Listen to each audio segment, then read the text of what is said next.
Boom. Right, this is going to take some setting up. Hey, what's happening, Echo Healing? How's it going, man? When the spaces starts, I will have to mute my my computer microphone so that we don't get a double audio. But the spaces is due to start in 5 minutes. Let me get the. No, that is not the link. Where is the link? Where is the link gone? What's happening, Feng? What's happening, May? How's it going? Oh no, I don't want to set a reminder. I want the link, please. Copy link. There you go. I'm doing good, man. I'm doing good. Obviously, once the spaces starts, my voice is going to be out of sync with my head, because I will be capturing the spaces from my PC, so I can't use both at the same time.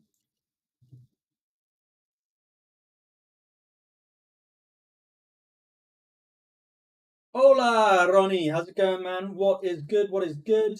Right, I am just going to get a drink, and then soon we'll be starting these spaces.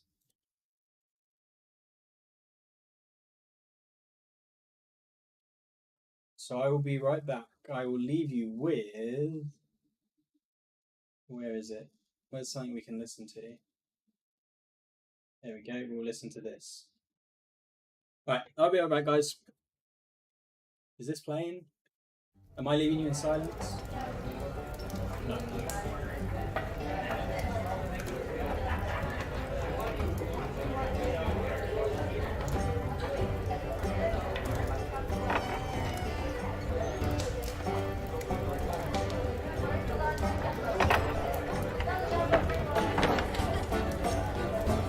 Hey, I'm back with a drink.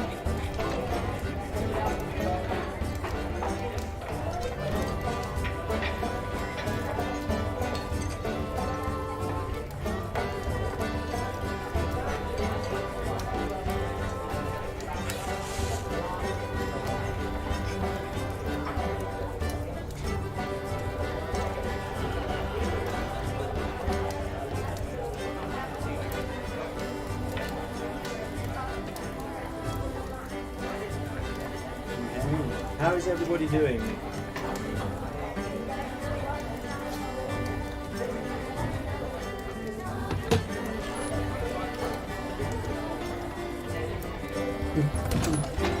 Got some confusion already.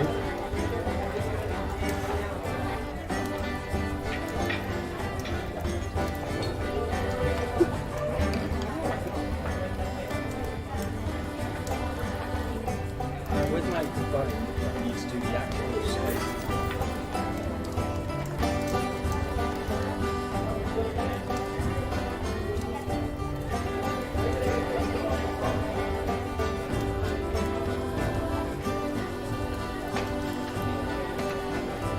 Good morning, KG. How's it going, man?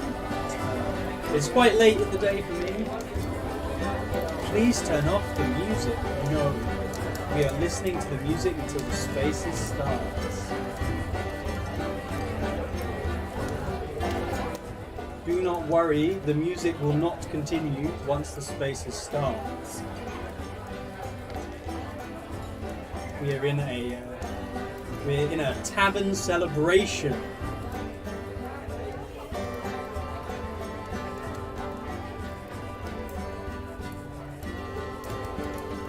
Echo healing with a helmet as well. KG, you keen for Undead Block stuff they've got coming up at the end of the old week?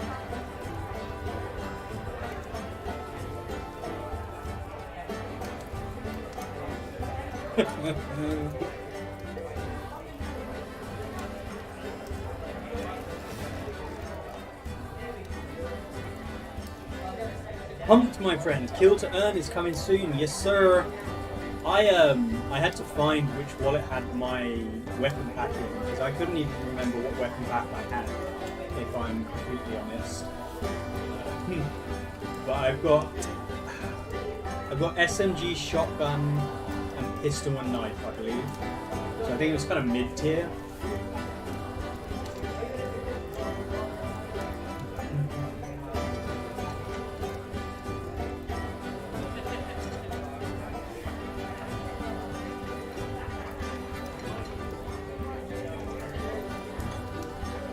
Yeah, man, I can't remember. I must have bought mine in April last year. No, February or March last year, I think.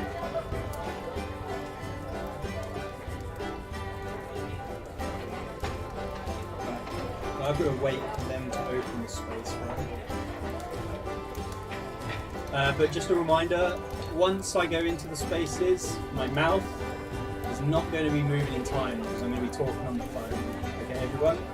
So you'll get to see me, you'll get to see what I'm looking at, as in we're going to do some parts of the old website as well. But yeah, it has been crazy long.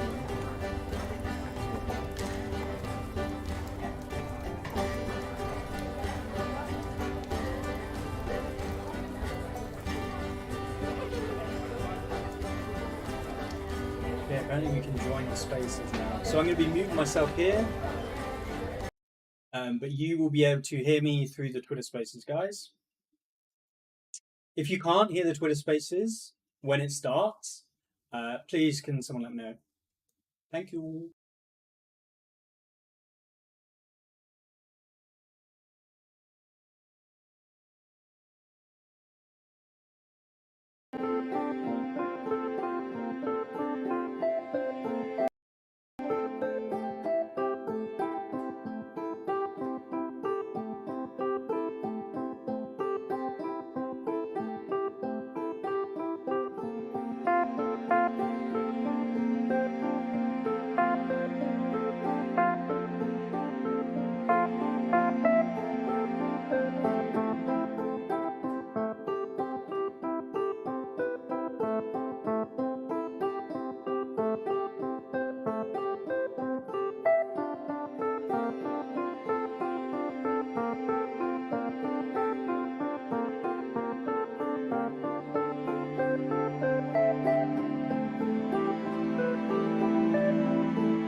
Hello, everybody, and welcome to a new Spaces that I shall be hosting, George, on the Polka Starter Gaming Twitter. We are also live on Twitch at the same time, so if you ever want to see the beautiful face behind the space, you can see us on the Polka Starter Gaming Twitch account as well. Today, we are going to be doing Press Play Game Show, Game Talk, working title. We have the co-host up here with me as well. Obviously, you all know me. If you are part of Polkstarter, I am George. I do a lot of the streaming and a lot of the being the beautiful face in front of everything here. And the co-host today has an almost as beautiful face as me, Gaspode. Could you go ahead and introduce yourself to the listeners? Hi all, and thanks for having me up as a co-host. I am George's twin, but I have my own identity of doing content and introducing people to new games via Twitch, YouTube, TikTok, and Twitter Spaces. But it's great to be here and chatting to these projects. Fantastic. Yeah, it's a little known fact, or getting rather well known. We are twin brothers and not the same person running multiple accounts at the same time. If you're new to the Web3 or Web3 games in general, if you are watching on Twitch, you can currently see I am looking at polkastarter.gg. We recently put out a video on Twitter today to explain what is Polkastarter Gaming.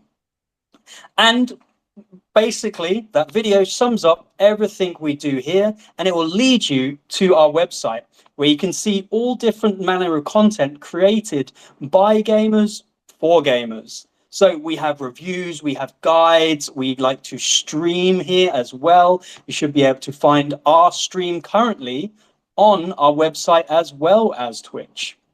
Today, we're going to be talking with two fantastic guests. One of the guests I have spent a lot of time speaking to. I think the first time I ever did a Spaces with this guy was maybe nearly a year ago now. And the other is a new project that Gaspode actually introduced myself and the Polkastarter team to. So we might as well go ahead and let them introduce themselves. I think I will let Grant go first. So Grant, can you introduce yourself and tell us a little bit about the project you are representing? Please, no huge monologues, sir. You know I'm not a monologues kind of guy. I appreciate you guys having me. Always love the Polkastarter crowd.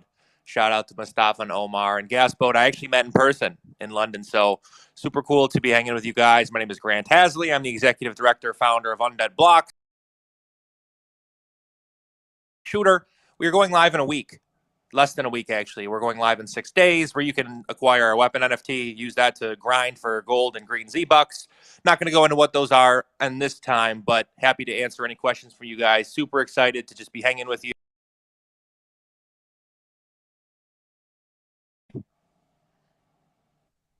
Always a pleasure to have you up, Grant, as well. And Gaspode, if you'd like to go ahead and pick who is introducing the other side for me.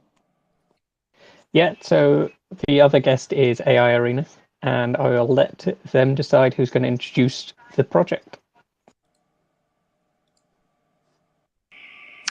Okay, maybe I'll do it. So hey everyone, my name is Wei. I'm a co-founder and COO of the project AI Arena. AI Arena is a AI-based game where humans train AIs. AIs capture the human skill, and then the AI goes and basically competes on behalf of the human in the battle arena. I think we're bringing something really kind of unique and fresh to gaming, whether it's Web 2 or Web 3. And we just wrapped up our second beta test. So a lot has been happening recently with the project, but looking forward to getting into it and discussing it with everyone on this call. Fantastic. I'm keen to learn more about AI Arena. I believe I heard from you about you guys, from Gaspode, and then it was on a Arcade to Earn or NFA Spaces where I really got keen on the idea that you guys had going of training the AI to then be into your fighter. Kind of seemed like something with a more brain idea behind it than some of the games I've been used to testing currently. So the first thing we're going to do is, if you are watching on Twitch, you're going to be able to see that I am now looking at some of the reviews we have on our website, polkastarter.gg. And the first review we're going to take a quick look at is by ourselves for Undead Blocks. It is written by Moss Defetto, and I'm just going to quickly go over his final points and some of the pros and cons of the Undead Blocks, and I'll let Grant quickly speak on those before we'll likely do the same for AI Arena.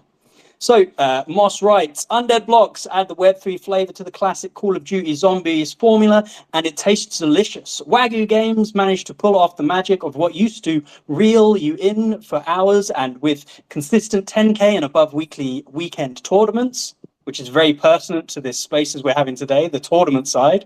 There is always something to look forward to with Undead Blocks. The various modes and tons of content to develop speak volumes for the success still on the horizon for this title. And we've got here the pros and cons. Pros, several modes to play solo or with friends, variety of weapons, diverse set of zombies, almost endless replayability. Cons, zombies occasionally glitch out. Another con, hitbox registration on certain weapons. This is actually a rather old review now, so some of this might have been cleared up already. This review is from August. So Grant, do you want to touch on a little bit of Moss's review and the overview I've just read for me?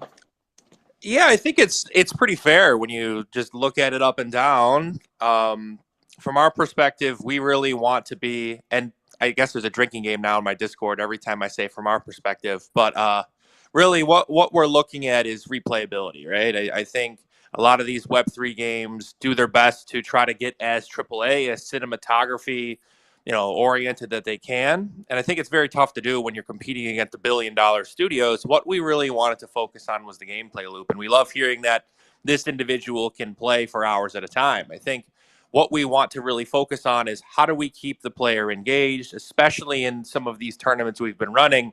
So the tournaments he's referencing, we actually gave away over $150,000 cash just in our beta phase alone. And we actually just struck a deal with Immutable X. We're going to be announcing an Immutable X tournament series quite soon. And you're going to be seeing monthly tournaments, whether you have an IMX skin NFT, an Undead Blocks NFT. There's going to be lots of different ways to contribute, come in and have fun. And there will be a lot more different game modes. Now that we've incorporated the Z boxes, we can use that for tournaments to make the gameplay more fun, more fresh. And really, I do agree with his concerns at that point. Optimization was a big pain point, the hit boxes, just making all of these weapons from scratch. We had to start with assets in some spots, but even building on what we've had, just reiterating on it for a year and a half now, and almost every weapon except for the RPG is in a really good spot. So definitely, appreciate the feedback. It's something that I take very personally and something that I love seeing. If you're on this space and you know nothing about Undead Blocks, give it a play next week. It's completely free. All you have to do is just give it a download and then head over to PokeStarter, give it a review. Let us know what you think, because we do read almost every review that I can get my hands on.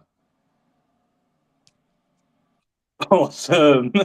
Always good. Got the good responses there, Grant. I love talking to you and your positivity, even when it comes to some of the cons within your own project. It's good to know, man. Okay, so we'll do the same now for AI Arena before going deep in depth into how tournaments can really help a game progress and how it can help you build the community.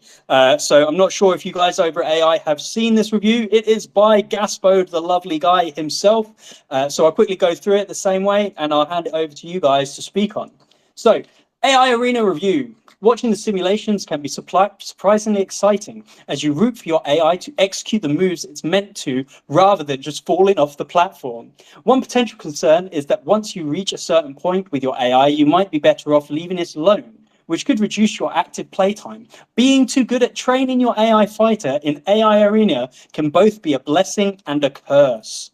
Gaspode gives the pros of unique game mechanics, great visuals, incredible use of AI technology in gaming, potential for esports. Again, this is moving deep into the idea for today of tournaments. The cons, steep learning curve. Some areas can get repetitive and the lack of PvE mode in the beta 1. So, guys from AI Arena, would either of you like to touch on some of these pros and cons written up by Gaspode? Yeah, for sure. Happy to. So I think the starting point for AI Arena is that we are embedding AI technology into gaming in a very, very different way. The core game loop is very hard to draw kind of parallels and analogies to traditional games. Basically, there's 3 steps where you're able to effectively like pass on your human skills into an AI and teach it how to learn different skills, and then watch it as it executes what you have taught it in this kind of simulation and battle environment. Um, I won't go into kind of what it feels like. You probably have to just try it out to really experience it for yourself. But I'll address some of the pros and cons that come out of it. I think steep learning curve, absolutely. I think that's one of the things about building a kind of a brand new kind of game loop is that no one really has a kind of a representation or an analogy or some type of other game that they can draw on their experience or skills from to translate into this game. So you almost have to like basically build up the game intuition from scratch. So that definitely adds to the learning curve. The other aspect of it is the process and the core learning loop is in effect what AI research is all about. So there are aspects of about the discovery of this game that's a bit more technical. We've tried to distill that as much as possible into kind of a game loop, and we actually think is actually where the fun is.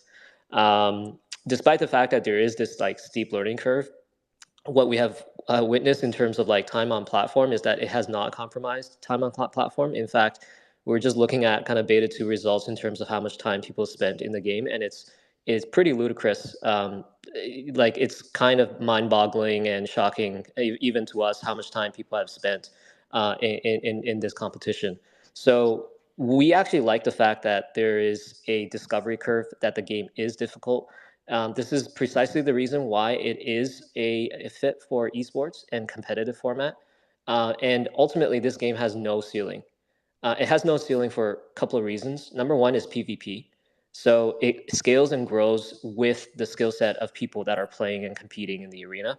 Number two is because the characters are AIs, they're not pre-programmed. They're not constrained by what a developer has prescribed in terms of skill levels as you're progressing through a game. This is all fully determined by the human. And because AIs are very expressive, flexible learning models, there's theoretically no limit and or direction in terms of what your AI is able to do. This sets up nicely over time from a competitive standpoint. So I think all of those ingredients make the game unique.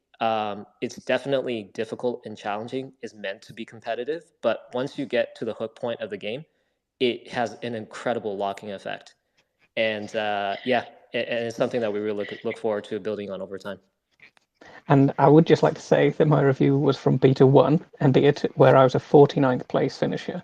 And Beta 2, I'm closer, I think at the highest I got was 13th place. So the new me is definitely a lot better. And just to cover off on the PvE, you've introduced playground mode since then. So I think that's a big part as well. Just for the listeners, I have been pinning stuff to the top. So you'll see the reviews that link you back to the website. So you can go and read the in-depth reviews that are there, as well as any other reviews on games. If you do have any questions, we are taking them in the bottom right-hand corner. You'll see that speech bubble. So post any of your comments on what you think of the games, if you've got any thoughts on the topic that we're covering today. And we'll kind of go through those as we rattle through. But just to touch on the tournament that you've just had there for AI Arena, and I understand kind of what the prizes are that come out of that tournament and how that fits into it, but how important are tournaments and kind of competitive play to what you're building with AI Arena? It's actually one of the centerpieces of the game. It's designed to be competitive. The competition is, you can think about it as like the underlying kind of current of motivation and energy to continue to push the progress of the game forward. And with competition, you can really suck people into the game and draw interest into kind of AI and helping them effectively learn a bit more about what AI is and how it actually works through just intuiting it through kind of playing this game.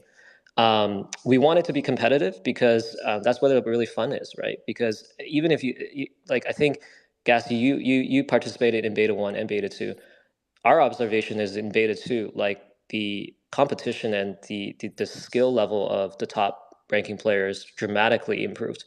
Like the top 20 in beta 2, I would say is pretty much, across the board better than like the top 5 or 10 in beta 1. And with this competitive kind of undercurrent, it pushes the kind of the meta and the discovery of this game forward. I think that's really what produces really compelling content. And at the end of the day, like, content is as important as the game itself. I think the product itself is super unique, super interesting. So when people discover it, they're really going to gravitate towards it, assuming that they put in a little bit of time upfront to learn about it. But then later on, the interest is cultivated and it's continued over time because people love watching what the stars of the game are doing. We just did a kind of a wrap up highlight review for beta 2, and the top ranking AIs and what they were doing was just like jaw dropping, and people want to watch it, and that continues to replenish the interest and push the game forward. No, I think there's some great points, and I think the discovery of the tournaments and it doing content is something that we're seeing quite a lot of with Web3 games, of how to get more people involved. That if someone can't be involved in the tournament, because I know there was loads of people who wanted to be, but you had limited spots, sharing kind of the experience of people as they're going through the tournament will definitely get people interested. So when your next tournament comes around, I think you'll be absolutely flooded with people wanting to be involved in it. But I'll just hand off to George, because I'm sure you've got something for Grant there. I do. Don't worry, guys. We're not going to keep this Twin 1 asks Project 1, Twin 2 asks Project 2. Just some of us are more familiar with the other projects than others. Unfortunately, our community guy, Sandbox, a slow snail sometimes. We did not manage to get into the current version of AI Arena, but we are keen to play in the next one. I believe is coming in March, as long as we remember to keep reminding Sam to get us entered into that. So Grant, I know you have also been big on tournaments, and you have been big on tournaments for a while. There's a rumor that at one point a very well-known and successful gaming guild, or whatever we were called at the time, did sponsor one of these tournaments. How many tournaments have you done so far, and what has been the total prize pool you have given away? Well, I will say, without the first tournament sponsored by PokeStarter, we don't have as much success as we have been with the tournament model. I think we were the first Web3 game to actually do a large scale tournament. I think you're seeing a lot more now from games like EV. I know MetaOps was doing a couple, but PokeStarter really led the way. We did a $10,000 tournament with you guys, and that really set the tone for other sponsors to come in. We had a couple sponsored tournaments from Immutable X, one from Bloomint, one from Active World Club. There's probably a couple others that I'm missing. Overall, it was about $150,000 that we gave away in a 4-month period. And so that is really just scratching the surface on what we want to do. Now, we got a lot of good feedback from those tournaments. I would say the biggest piece of feedback that we have to work on is that the same people were just winning every single time. When you have a skill-based game, from our perspective, it's just, we want to make a game where everyone feels like they have a competitive chance to win. I'm looking at platforms like DraftKings and FanDuel, where they get a lot of average players that don't really know anything about sports, but still want to come in, make a random lineup, and still have a chance to win the Millionaire Makers. So expect to see a little bit of a tweak to our tournament format, and especially like how to play the game. We don't want this game just to be dominated by 10 people that are the best esports players in the world. This game is for the average Joe. I think we want this game to be for the average player like George, that's going to come in every single day, grind, maybe make enough to earn, a pizza with his buddies, participate in the tournaments, get access to exclusive skins, content. I really think that's where we can win. And I really like the randomness aspect to it. I think that's what's hot right now on Twitch, what's hot on other streaming platforms, where you can come in the game and say, okay, I'm participating in the Undead Blocks $20,000 bash sponsored by Immutable X. Don't hold me to that number. It's just an example. And you're just an average player, but you hit the Z box and your score just goes ballistic. I think even with the feedback we learned from Dookie Dash, you're looking at Dookie Dash and all the bored apes that had smart brains and new connections to professional gamers, they came in, they took all the prizes in the money. Like, your average Bored Ape Yacht Club holder that's 55 years old that doesn't game anymore had no chance of winning that tournament. So it really is a balance. We want to encourage competition, obviously. We want to make a lot of noise, but we also don't want people to feel excluded, feel like they have no chance to participate in these things, because then they just won't participate in the future. So it really is a fine line. We're still striking that balance, but I'm confident we're going to be able to do so. And then that's quite interesting what you're saying there with the random aspect, because I know that's what differentiates poker to chess and why poker can get more new people in, because there is a random chance of getting into it. But how does that kind of fit in with, because I know you've mentioned the word participation there, but in terms of how these tournaments work in general for games and making sure that you're not just paying out to everyone, because that's always a downward spiral a little bit. Oh, How 100%. are you going to stick to win to earn so that you can't just be terrible and milk the game kind of thing? It's an incredibly fine line to, and this is a great conversation to have, because I look at other games that say, okay, they're doing a zero-sum game. There's winners, there's losers. Well, what happens when the winners continue dominating? How do you find more losers? How do you find more people that just want to hang out for the love of the game that really don't have a chance to compete? I think those games are really going to struggle to continue farming players and bringing them in. That's why, from our perspective, there you go, you can drink again. Our focus is, we want to give the professionals, the really good players, an advantage, but we don't want them to have the end all. Like, I'm never going to beat Gary Kasparov in a game of chess. I can't compete. I don't have that kind of brain. But if in poker, I mean, if he's got a 60-40 on me, but I hit the flop hard, I could get the win. So you're exactly right. That's a wonderful comparison. I've actually never really described it that way, and I'm going to steal that from you. I appreciate that. But really, it's such a fine line, because we want to encourage competition. We want people to feel like they're competing against the best of the best. We want to have tournament play, but we just want to make sure that the same 5-10 people aren't winning every single time. It's very tough to do that. If Dookie Dash did another tournament, that Fortnite Pro is going to win again. And if he doesn't win, he's going to finish in second or third. And so you continuously do these events. Eventually people get frustrated and say, well, I'm just not good enough to compete. And then they go find something else to do with their time. So we want to keep them involved. We want to keep them engaged. I will give you guys a fun stat. When we enable play to earn, and by play to earn, it means these tournaments that we've been doing, the average session time of play is about 3 hours per player. So we have really good replayability with our game. We have a really good gameplay loop. We just have to fine tweak it so that more people feel involved and feel like they have an equal chance to win some of these events. And I really think the RNG will help us with that. Yeah, man, I really like the idea of keeping it so it's not the top people, because I know we've had Shinya dominating, or previously dominating, some of the Undead Block ones, to the point where I think the last one I took part in, I don't think I made the top 500. So George, yeah, that's not your fault. I mean, you're a good player. That's why you've got your veteran pack. That's why you're going to be hitting the boards on 228, because you're going to have a chance to hit that Z box, and you might walk away with $100. Like, there's going to be one person at least per day that wins $100 playing a video game. Now, if I tell the 300 people on this channel, you could go play a video game for fun and make nothing, or you could play one with a chance to win $100. I think a majority of people would give it a look, give it a play. Like, we don't need them to play all day, but that's the kind of randomness factor to it that we need to have. And we have to also toe the fine line where we don't want people to think it's completely random, because then they're just gambling. We don't want that either. We want this to be a skill-based game, like DraftKings, like FanDuel. If you're a good FPS player, you have a better chance to win, but it is not the all end all, because I think that's really frustrating for people. Yeah, for sure, definitely. I'm going to pass this one over now to AI Arena, because we've already spoke on the fact that you guys have got like a steep initial learning curve as well. And I know you guys have run, I believe it's 2 tournaments already. I could be wrong. No doubt someone will jump in, correct me, and love to prove me wrong.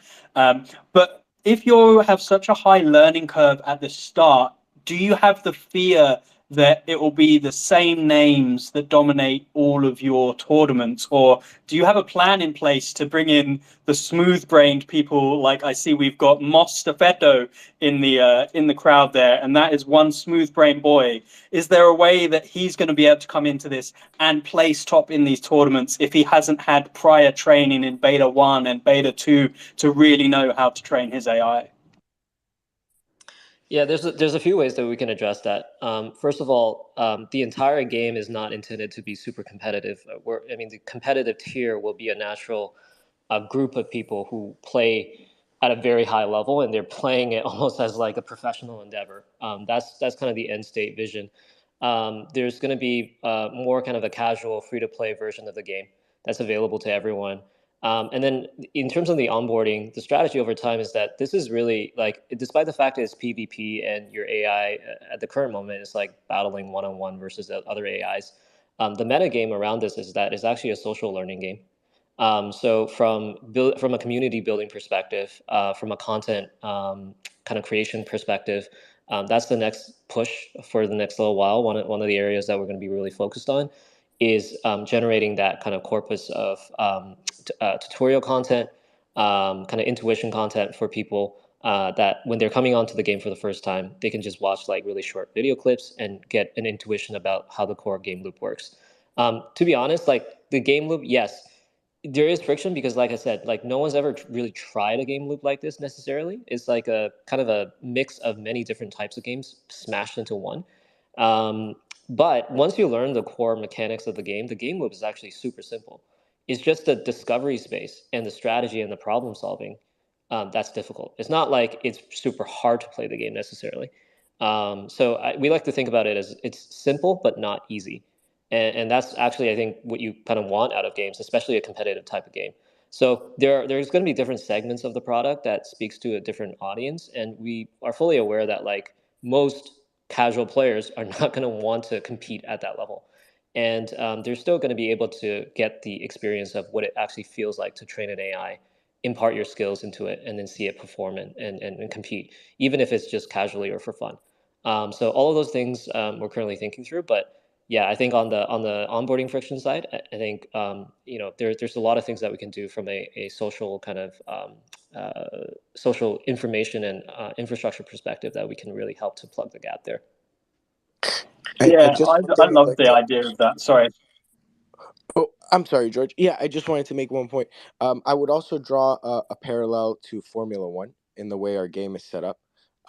If you recall in Formula One, there are, let's say, 10 teams, and there are the top 3 teams which gun for the first, for the constructors championship, for the drivers championship. Your Hamiltons, you're in first place. But then there's also mini battles going on elsewhere in the pack. So I know that the race to get into the top 5, some of the smaller teams, that's widely followed. And if you think of each NFT, as a vessel of your skill, or in this case as a race car, and the person training the AI being sort of the driver, we do realize, yes, it's going to be super competitive at the top for the first places, and we want that because it's aspirational and it drives in viewers and whatnot. But you don't have to come in first place to have a good time. There's going to be, as long as you're in the top 50% of the players, you are a NPV positive, you are an earning player. So there will be battles for the top 30th percentile, the top 50th percentile to get in profitably. So this idea that just because it's hard and if I'm not in first place, I'm gonna leave it.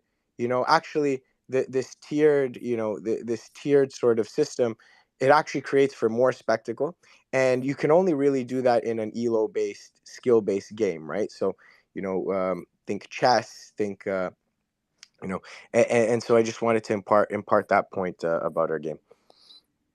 Yeah, that's awesome to think about as well. Another ideal to think about the way that maybe it's not going to be overly dominated by the initial people. With what was going on with the first explanation as well, I think it really sums up the idea of simple to learn, hard to master, and then those that have mastered being able to create the content to pass down this knowledge to the people to be onboarded as well. I think that's a very great system for not only passing on knowledge and just getting other people educated in AI in general, but will definitely help build your community. If you have joined a community and then an existing community member has taught you how to do the basics, taught you how to do more advanced stuff, I think that's going to really give people a connection to the community. One thing that I do think of, though, with the idea of you don't want the same people always winning, you want to make it fair and all this sort of other stuff. I'll hop over to you, Grant, as well, because I know you've touched on this before. Is Grant, in your game Undead Blocks, how are you combating cheaters? We know with the Dookie Dash controversy that has come out and people having their scores scrapped because they've been up to nefarious deeds whilst racing for the Dookie Dash. What is Undead Blocks doing to not only keep it fair on a skill basis, but also just a straight outright cheating basis? Yeah, it's a really good point. The biggest offenders we've seen are people that can just manipulate the leaderboard. they actually can't manipulate the in-game mechanics of our game, and those that have been very rare one-offs, and those people should be commended for the kind of bug hunting that they do. But really, we've seen good results from our anti-cheat. I wouldn't say great.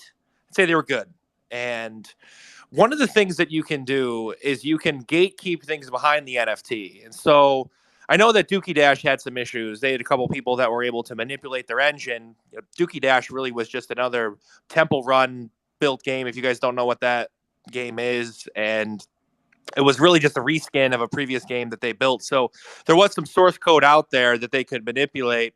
But from our side, a lot of these game mechanics we're building from scratch, and that does help us. What we saw was when we offered completely free to play tournaments, you had people coming in and trying to break the system. And so we're definitely going to be gatekeeping our tournaments going forward behind an NFT. Now, it doesn't have to be a really expensive one, like a Undead Blocks Genesis pack or an Apocalypse pack. But for example, let's say we do an Immutable X tournament, you're going to have to hold an IMX skin NFT. Well, you can go buy one of those for $5 on a secondary market. So it's not really going to be free anymore, but it's going to be really low barrier to entry because we want people that are coming in and saying, okay, they're going to invest in this ecosystem. If you make something completely free, they're going to be people that spend their entire day trying to fuck up your day or trying to hack it. So we're always looking at it. It's very easy for us to identify cheaters. That's the good part, is we can see every single move you make, every single shot you take in the game.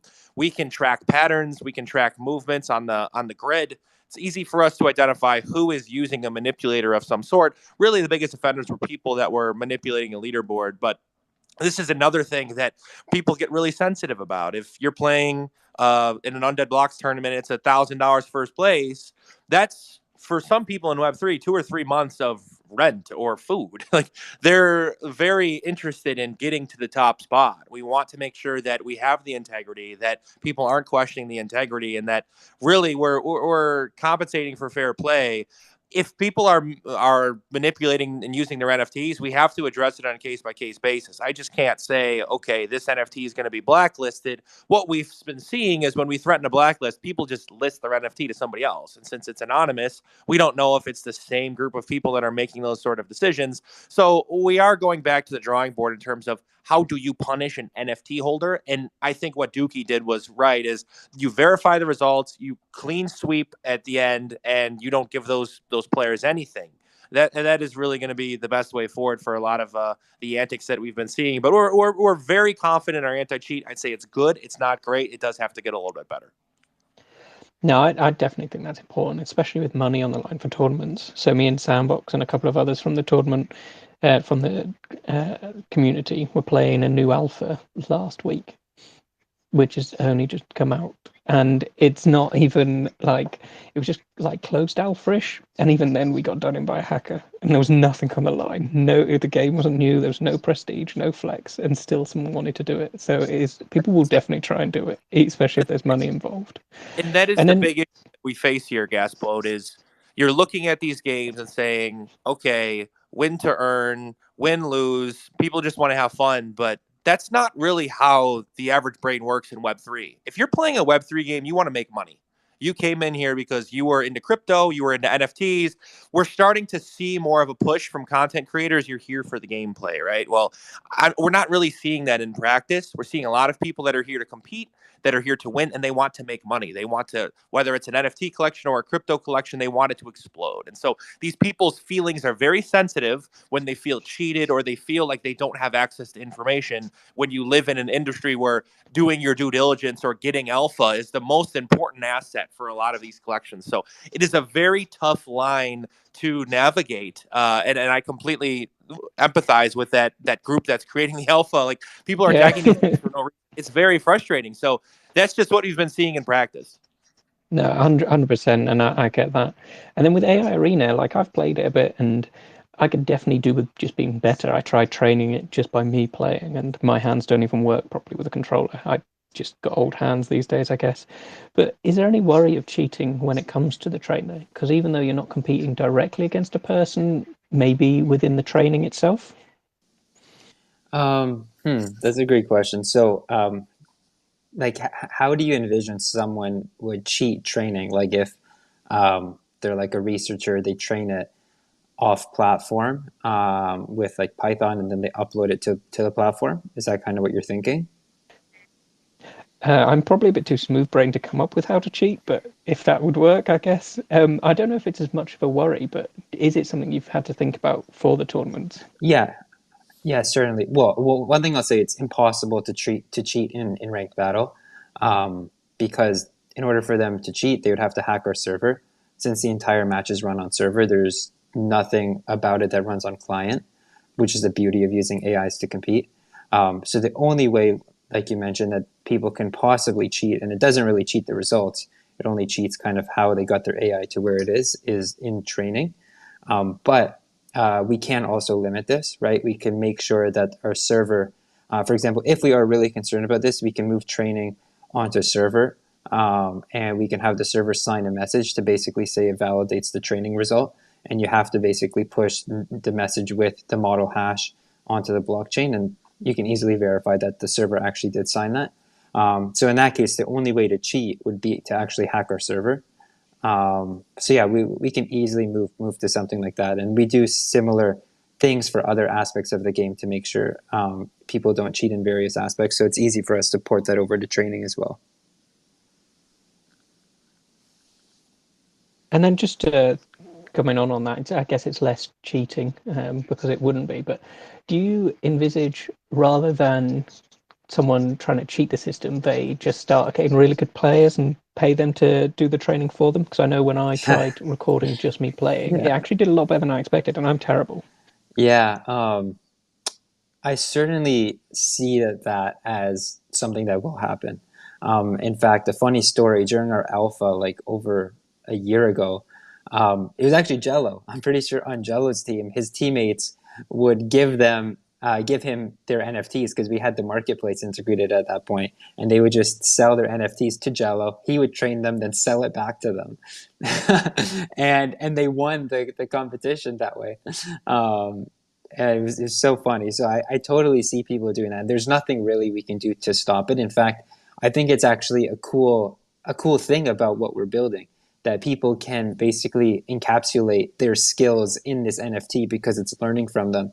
And if you are really good at something, right, you can now monetize that way, right? It's like, imagine LeBron James got like 100 shell of like robot shells, train them all how to play ball. He can sell his robots to people that want to use them. So I think I'm not concerned about that. I actually think it's really cool.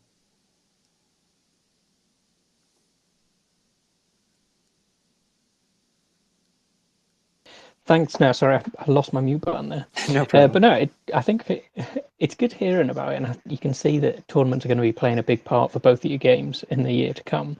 But Grant, kind of what bits are you excited for in the year coming? Can you repeat that one for me? What are you excited in the year to come? Oh boy, I'm excited for a lot of things. I think it's about time we start getting these games out of alpha beta, myself included, with Undead Blocks. We start actually releasing games where people can earn. I think the biggest differentiator between Web 2 and Web 3 isn't owning your assets anymore. I think that's the narrative that's really been pushed by some of these content creators. What we're seeing is people want to make money. Like, they want to earn, they want to do it sustainably. They don't want to have to wake up every single day and say, is my game going to collapse? I feel like sentiment from an NFT collection is at an all-time low. Everyone's nervous about getting the rug pulled under them. And I think a lot of these games are coming in hot. Ourselves, Illuvium, Blancos is another good one. My Pet Hooligan, Non-Fungible Arcade with Dr. JPEG. There's a lot of us that are coming in to 2023 with a lot of momentum, a lot of gameplay, and I think that's good. I think that the messaging just has to get better from both our side as well as, community members, and saying, okay, focus on sustainability, but really focus on gameplay. I think the gameplay loop is going to become the most important. I love, if we're just going full circle, that first review that you read us, where that person said, I could play for hours and I feel like this is OG COD Zombies. That's exactly what we want. We want our game to feel like COD Zombies crossed with Mario Kart. You can come in and grind, whether it's you're making $1, $2, $3, $5 a day. You're that one lucky person that hits the $100 gold Z box. Like, it will keep them coming back every single day. And just making more content about this kind of stuff. I mean, PokeStarter has really been the trailblazers, the industry leader, whether it's through the Gamer Awards you guys did, the PokeStarter Gaming Awards, the website, you guys just with the reviews, giving people access to information. Information in Web3 is so disjointed. You have to go to a Discord or a Twitter or an Undead Block or Undead Block's website. Like it has to get a little bit better. But in terms of excitement, I think we're finally going to get some games. I think it's been years, and we're at the forefront of that, of actually delivering tangible gameplay for people. We need to make more maps. We need to make more weapons. We have to have more game modes. Eventually, having a PvPvZ a game mode where you can shoot each other but also die by the zombies is also on the list. But that's really what I'm most excited about, is just finally getting to the point where we're no longer talking about white papers and we're talking about games where you can come in, play, have fun, and earn a little bit of money on the side. Yeah, that all sounds good, Grant. OG is informing me that you missed one thing there that we have pinned to the top of the spaces that you have coming soon. Undead Blocks Mobile when? Oof. So we're looking at Q2 for mobile. We're going to see how this goes with our client launch. Now, we also have a mobile-based browser that we have integrated, and right now we're just waiting on pulling the trigger. It's very expensive to run a cloud gaming platform, so we're really just looking at that strategy and wondering when it's best to deploy. Really, this launch on the 28th is for those that have a weapon NFT. If you have a Genesis or Apocalypse pack and you ask me every single day, when earning, I can answer that question. It's on February 28th. We have to put more features in. That's why we're calling it a soft launch, mobile being the largest of them all. When we get to mobile gaming and we can push this game out through our apps on the Apple and the Google Play Store, Undead Blocks will change the world. I think you're looking at games like Apex Mobile, Battlefield Mobile. They're shutting down. Like COD Mobile really dominates. Galena Free Fire is another good game in South America where people can play. But if people can download this game, they can grind for those regular Z-Bucks to earn those loot coffins, to sell assets on a secondary marketplace, buy, sell, and trade with each other, but also have the ability to earn crypto. I mean, it's just game over. So we have to do it sustainably. We have to scale slowly, but I love our model. I wouldn't change anything about it. And mobile is really going to help us in an aspect too. So appreciate that, Omar. Next time we go out for wings, it's on me. Thanks for that shameless plug. He was making sure that you acknowledged that he had pinned that for you. So we're already super excited from what's happening from Undead Blocks. What do we have excited to be for the coming year from AI Arena? Oh man, we have a lot of stuff. So I think one thing is we want a lot of people to experience AI Arena. So we are certainly going to make a push for the demo version of the game, which is basically a more simplified version of the game with one map, one that you can't fall off the platform. The idea is to generate intuition into how the core game loop works. So we certainly want to push that out for a lot of people. Of course, coming out of the beta, there's some bugs we need to fix. So we are prioritizing fixing a lot of those bugs. But yeah, that's kind of like the first step. Of course, we have a series of other betas that we want to roll out to really perfect the game. And then the goal is sometime in the summer to do sort of like a mainnet launch, actually launch this thing on Arbitrum. So super excited about that. And then going forward, we are also planning or going to attempt to launch or at least start testing our researcher platform, which is the other part of AI Arena, which I guess we don't talk as much about. But essentially what everyone is playing now is the gaming competition, where it's essentially a no-code competition where you can train an AI. We also have a researcher competition where people can train their AIs basically by coding up machine learning algorithms and then drag and drop them onto our platform. And so the goal is to start testing that with a number of researchers and hopefully start growing that competition as well. Yeah, that sounds awesome. The idea of having a research side of it as well as a gaming side of it. That's really interesting. I like that. Goes really well with the whole idea of the AI training and then going into the fighting as well. Like I said at the very start, I've been a huge fan of the idea of using knowledge to then create something that then fights. I know some people are kind of against it. The idea of you're not controlling your fighter live whilst it's fighting. But to me, that's every auto battler anyway. But this time I've decided what my auto battler character is most likely to do, opposed to in classic auto battlers where you're just given a character and it will do that thing. Absolutely. And one thing I'll say is we invite all the haters to play our game. We have a lot more conviction now that even if you are hating on the idea, as soon as you play it, well, once you play it and once you figure out how to teach your AI to do one thing, that's when the hook is. And so we actually saw this in the current beta that a lot of people, not a lot, but there was like a specific subset of people that were hating on it. And then by the end, they're like, oh, I really loved the tournament. This was like a really fun game. So it's interesting to see that kind of flip in narrative as they actually play our game. And really all you have to do is give it a chance, just test it out, and I'm certain you'll really enjoy it. Yeah, I'm looking forward to my opportunity to play. So we're coming up on the final 10 minutes, and what we're going to do is try and be the first space to ever only run for the hour that it was suggested for. So we're going to go over to AI Arena first, and if you can give us your best shill of where people can find you, where they can get involved, where they can be part of the community, where they can do whatever, join and just be something to do with AI Arena for me. Absolutely. I mean, the first thing is definitely follow us on Twitter. We push some cool content, some cool highlight clips once in a while. But I think the place you really need to be is in our Discord. That's where all the action is. That's where you can basically qualify for various things like testing out our demo, for example, playing our game, earning prize boxes. And so definitely recommend jumping into our Discord. It's a pretty lively place and a lot of friendly people. 100%, and I can definitely agree with it being lively. I've loved being there during the tournament. And Grant, if you can do it without monologuing, what's the best shill for undead blocks? Yeah, I mean, 6 days from now, you guys are going to be able to earn every single day.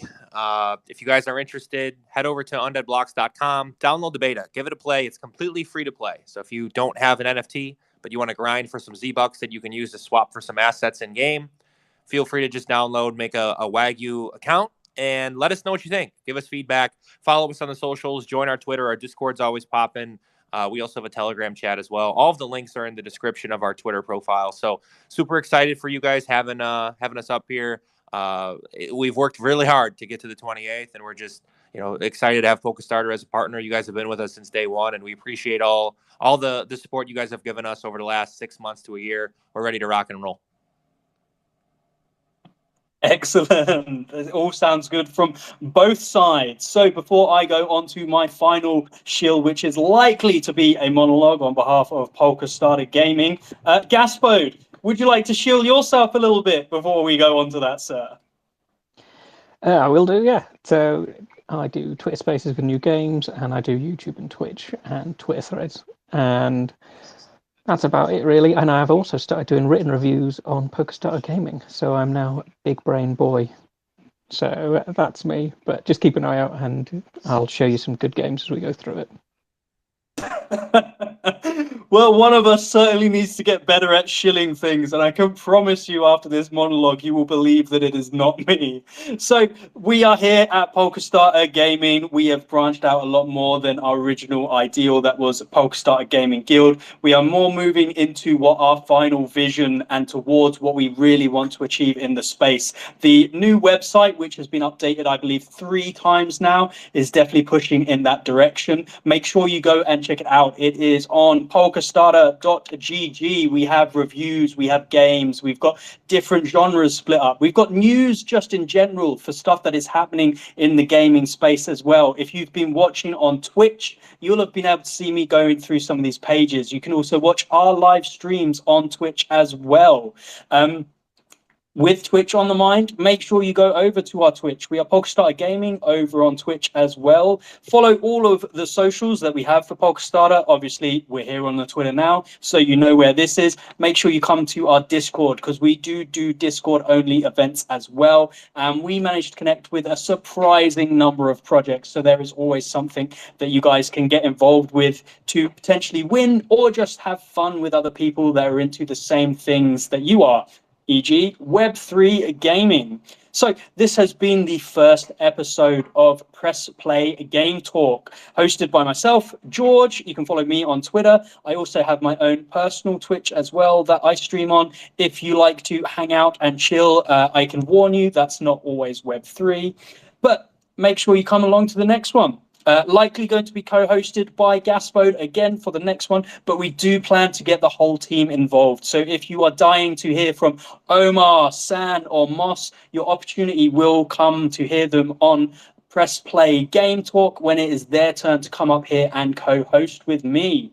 But make sure you join us next time, and I'll see you then. I hope you all have a good one. See you next time.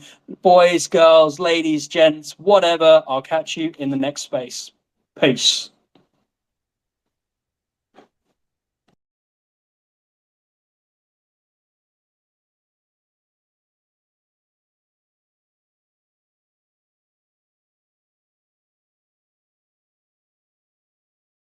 I'm being told off for shilling us too much at the end, guys.